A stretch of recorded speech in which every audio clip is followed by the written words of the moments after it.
I think it's interesting, like how when it comes to like these topics about women, like niggas turn into like the epitome of liberals, right? It's like you give them a clip, you get them some talking points. That's all they fucking need. They don't need no context, no information.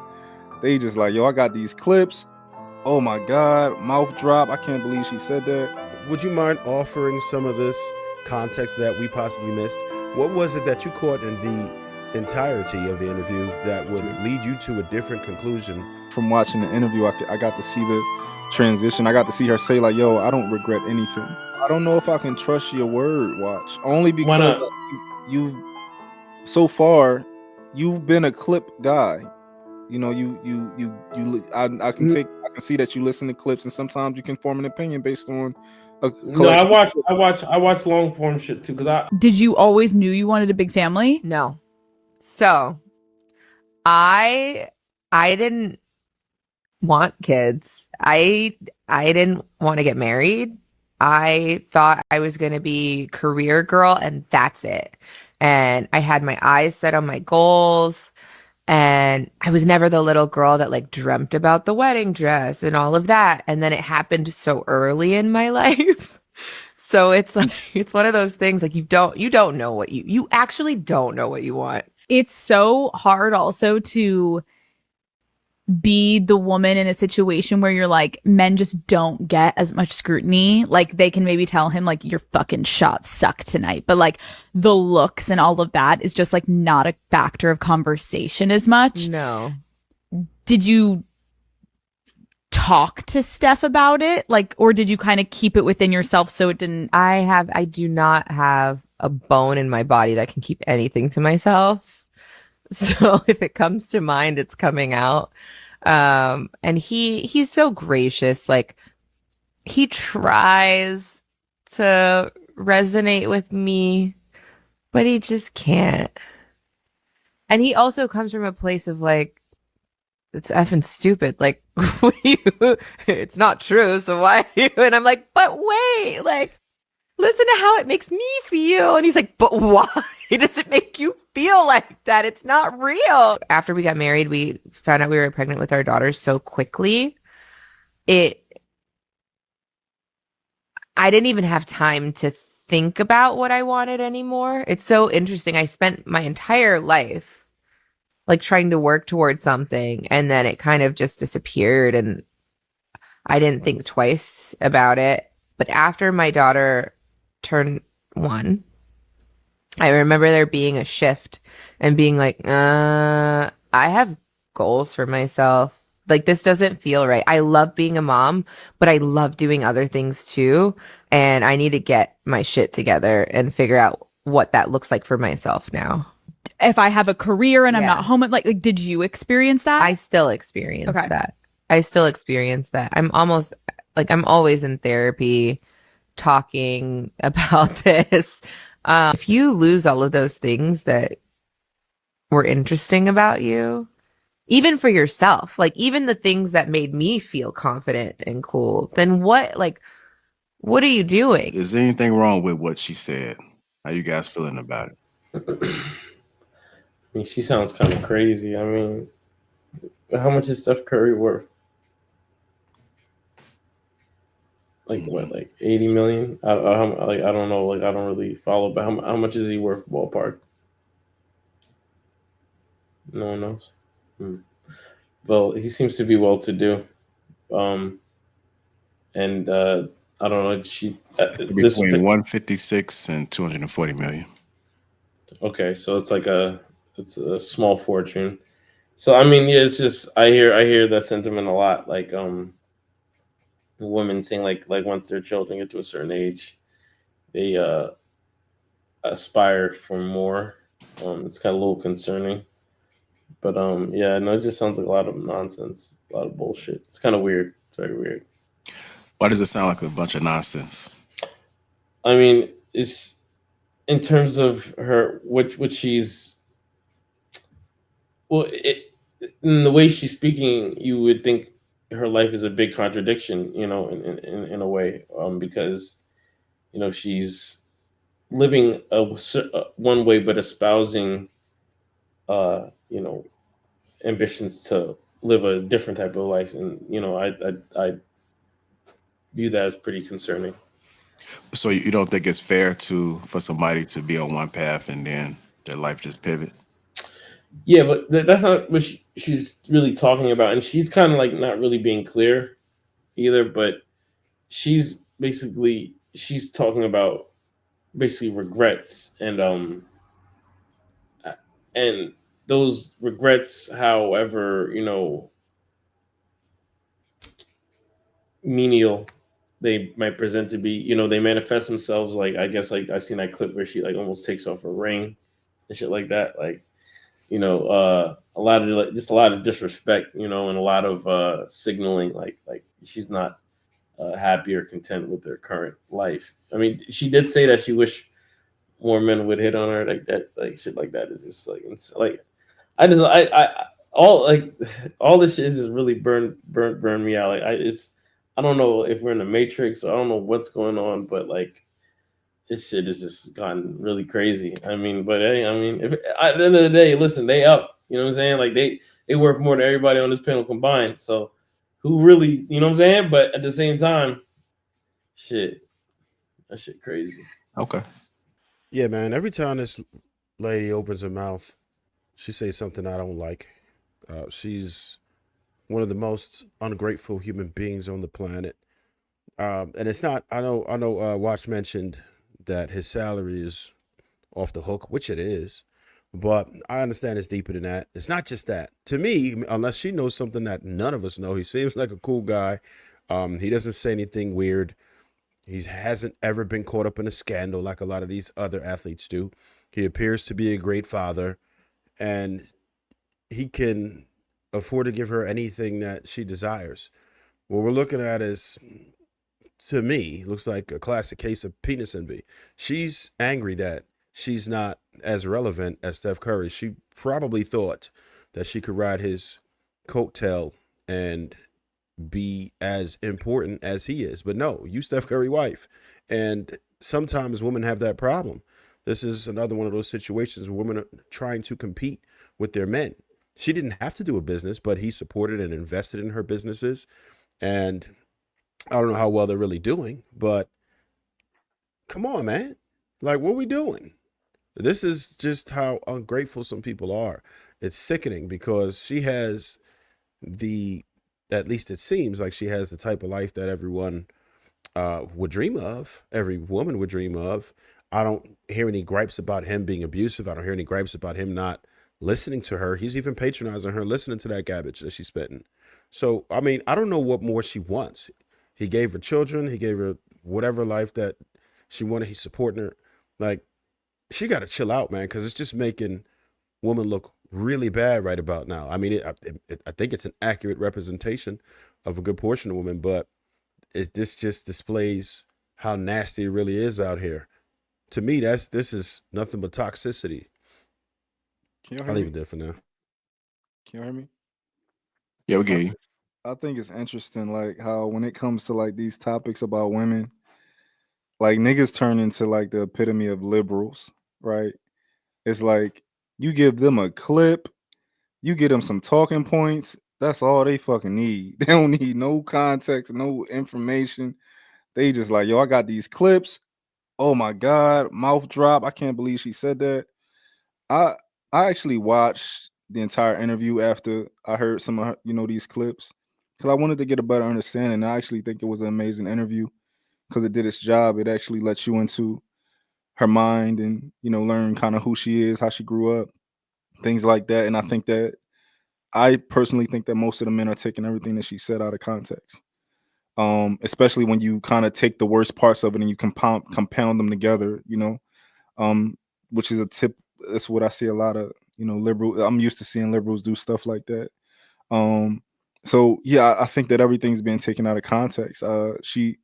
For example, when she said, after I had my babies, for after a year, it was kind of like I wanted something else. I wanted something more. She's doing that. Her and her husband have businesses. She has her own lines in certain businesses. So she got up and she got she started her businesses and she got active. She wanted to, like, I think part of it is kind of like we don't understand women And I think that as men who, at least the men who are leaders, I do think it's our responsibility to try to understand our women and learn our women. I know that I'm a type of guy, like I love me a soft life girly. That's what I like, right? My girl is a hybrid. She in the middle, right? So from learning her, I've been knew that when it's time for you to quit your job, she's going to need something that she can still strive for because she's an ambitious woman. It's in her, right? So she's still going to need something that she strives for. Because if she doesn't, over time, she's going to become unhappy, and it's going to affect her psyche. And more women are like that than we like to think. But I think it's our job as leaders to try to understand the people that we lead. Same thing with your children. Your woman doesn't matter. Try to get in their head, try to understand them, try to put them in the best position for them to succeed and for them to thrive, especially under your leadership. So I'm gonna leave it there for now. All right. She has to. I feel like she has to. Part of. I definitely get what you're saying. That is a great point. I just think it's you also have to be cognizant of like being a clipping era, you know. So she has to.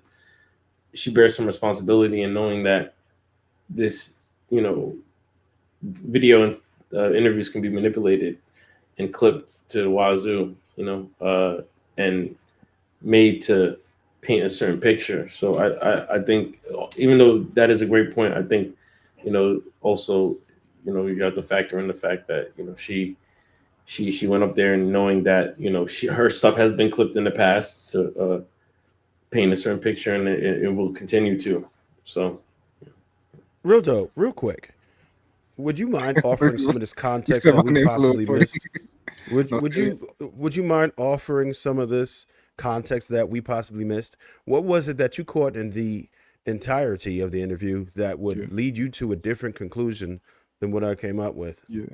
Well, one of the interesting clips that I heard before I actually watched it was when she said that, you know, I thought I was gonna be the one making the big bucks, right?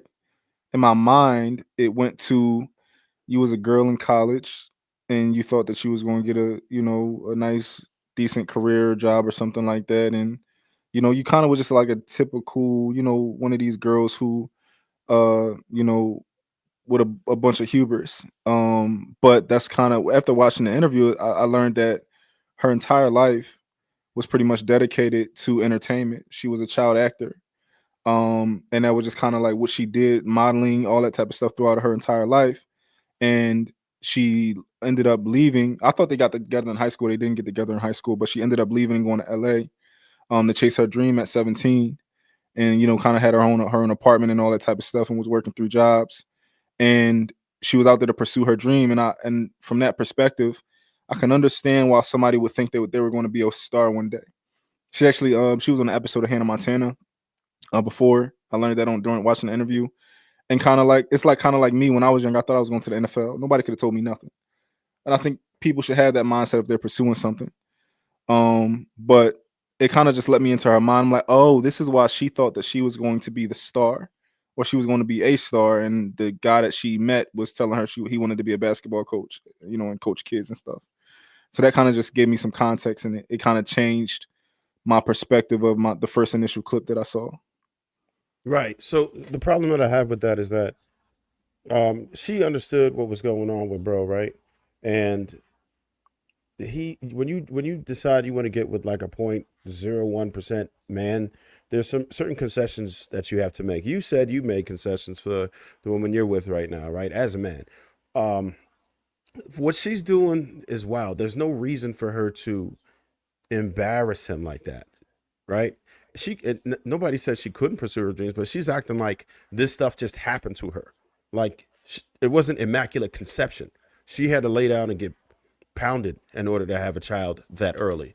She decided to do that, and you have to live with those consequences. When you decide you want to have children, this is what happens. You become a parent.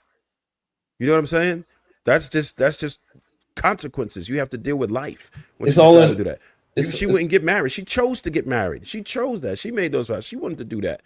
This stuff didn't happen to her. These it's were all in her conscious rhetoric. decisions. It's all in her rhetoric. You can tell like it's vitriol in her rhetoric. Like I hear what you're saying, Repo, but like, there's a way. I don't know. I just use pattern recognition. That's all I go by. Like that's all you can go by as a human on the internet. Experiencing. Whatever that you call it. Yeah. So You can just go by pattern recognition and the way she phrases certain things, and the way she puts certain things, and the inflection she puts on certain things. You could just tell it's not as innocent as you want to see. I get the context that surrounds it, but it's too much of a pattern. There's too many variables. Like if it looks like a duck, it quacks like a duck. It's a duck. You feel me? Like she playing little wedding ring fingers, talking about she wish she had other men. Like that's a dub. Like you out of here. yeah. So Out of here. the reason that I disagree is because like from watching the interview, I got to see the transition. I got to see her say like, "Yo, I don't regret anything." I got to see her like because most of the guys are under the impression that she regrets doing this. She doesn't know what she wants, and that's kind of like the perception that we have. But she made it clear like, my children are one of the most happiest.